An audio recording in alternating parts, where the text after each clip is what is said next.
शिवपुराण श्री रुद्र संहिता तृतीय खंड 18वां अध्याय। कामदेव का भस्म होना।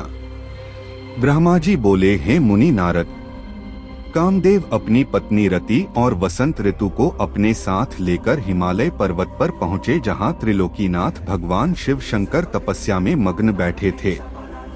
कामदेव ने शिवजी पर अपने बाण चलाए। इन बाणों के प्रभाव से शिवजी के हृदय में देवी पार्वती के प्रति आकर्षण होने लगा तथा उनका ध्यान तपस्या से हटने लगा। ऐसी स्थिति देख महायोगी शिव अत्यंत आश्चर्यचकित हुए और मन में सोचने लगे कि मैं क्यों अपना ध्यान एकाग्रचित्त नहीं कर पा रहा हूँ।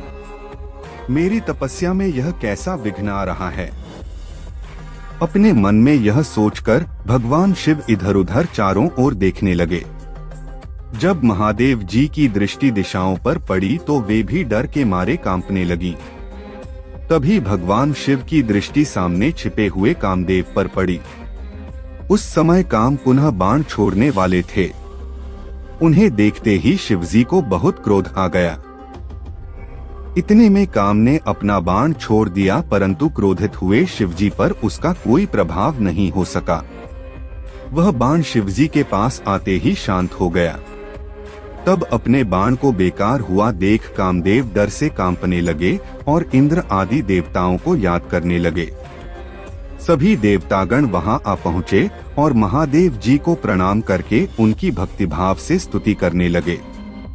जब देवतागण उनकी स्तुति कर ही रहे थे, तभी भगवान शिव के मस्तक के बीचों बीच स्थित तीसरा नेत्र खुला और उसमें से आग निकलने लगी। वह आग आकाश में ऊपर उड़ी और अगले ही पल पृथ्वी पर गिर पड़ी। फिर चारों ओर गोले में घूमने लगी। इससे पूर्व कि इंद्रदेव या अन्य देवता भगवान शिव से क्षमा याचना कर पाते, उस आग ने वहां खड़े कामदेव को जलाकर भस्म कर दिया।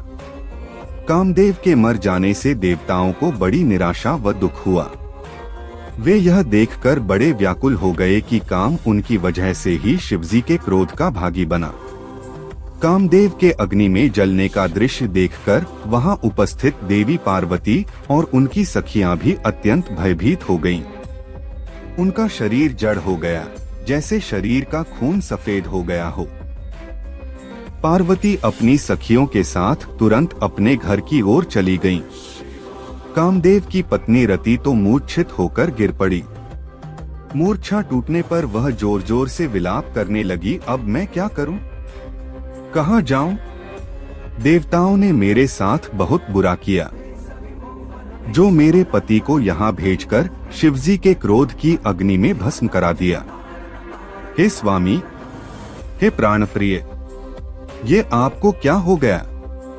इस प्रकार देवी रति रोती बिलखती हुई अपने सिर के बालों को जोरों से नोचने लगी। उनके करुण क्रंदन को सुनकर समस्त चराचर जीव भी अत्यंत दुखी हो गए।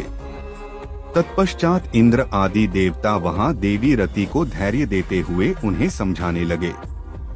देवता बोले, हे देवी, आप अपने पति कामदेव के शरीर की भस्म का थोड़ा सा अंश अपने पास रख लो और अनावश्यक भय से मुक्त हो जाओ। त्रिलोकीनाथ करुणा निधान शिवजी अवश्य ही कामदेव को पुनः जीवित कर देंगे। तब तुम्हें पुनः कामदेव की प्राप्ति हो जाएगी। वैसे भी संसार में सब कुछ पूर्व निश्चित कर्मों के अनुसार ही होता है। अतः आप दुख को त्याग दें, भगवान शिव अवश्य ही कृपा करेंगे।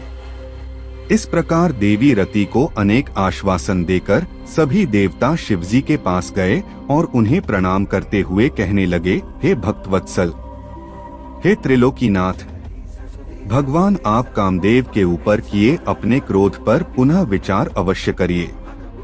कामदेव यह कार्य अपने लिए नहीं कर रहे थे। इसमें उनका निजी स्वार्थ कतई नहीं था। हे भगवान, हम सभी तारकासुर के सताए हुए थे। उसने हमारा राज्य छीनकर हमें स्वर्ग से निष्कासित कर दिया था। इसलिए तारकासुर का विनाश करने के लिए ही कामदेव ने यह कार्य किया था। आप कृपा करके अपने क्रोध को शांत करें और रोती बिलखती कामदेव की पत्नी रति को समझाने की कृपा करें, उसे सांत्वना दें। अन्यथा हम यही समझेंगे कि आप हम सभी देवताओं और मनुष्यों का संहार करना चाहते हैं।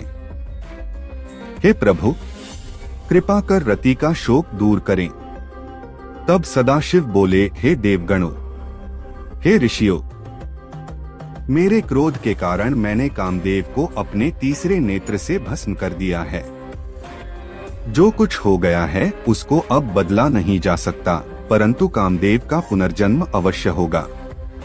जब विष्णु भगवान श्री कृष्ण का अवतार लेंगे और रुक्मणी को अपनी पत्नी के रूप में स्वीकारेंगे, तब देवी रुक्मणी के गर्भ से श्री कृष्ण के पुत्र के रूप में कामदेव जन्म लेंगे। उस समय कामदेव प्रद्युम्न नाम से जाने जाएंगे। प्रद्युम्न के जन्म के तुरंत बाद ही शंबर नाम का असुर उसका अपहरण कर लेगा और उसे समुद्र में फेंक देगा।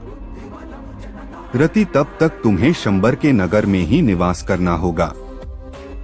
वहीं पर तुम्हें अपने पति कामदेव की प्रद्युम्न के रूप में प्राप्ति होगी। वहीं पर प्रद्युम्न के द्वारा शंबरासुर का वध होगा। भगवान शिव की बात सुनकर देवताओं ने प्रसन्नता पूर्वक उन्हें प्रणाम किया और बोले, हे देवाधिदेव महादेव, करुणानिधान, आप कामदेव को जीवन दान दें और कामदेव के पुनर्जन्म तक देवी रति के प्राणों की रक्षा करें। देवताओं की यह बात सुनकर करुणानिधान भगवान शिव ने कहा कि मैं कामदेव को अवश्य ही जीवित कर दूंगा। वह मेरा गण होकर आनंद पूर्वक जीवन व्यतीत करेगा। अब तुम सब निश्चिंत होकर अपने अपने धाम को जाओ। ऐसा कहकर महादेव जी भी वहां से अंतर्धान हो गए। उनके कहे वचनों से देवताओं की सभी शंकाएं दूर हो गईं। तत्पश्चात देवताओं ने कामदेव की पत्नी रति को अनेकों आश्वासन दिए और फिर अपने धाम को चले गए। देवी रति भी शिव आज्ञा के अनुसार शंबर नगर को चली गई और वहां पहुंचकर अपने प्रियतम के प्रकट होने की प्रतीक्षा करने लगी।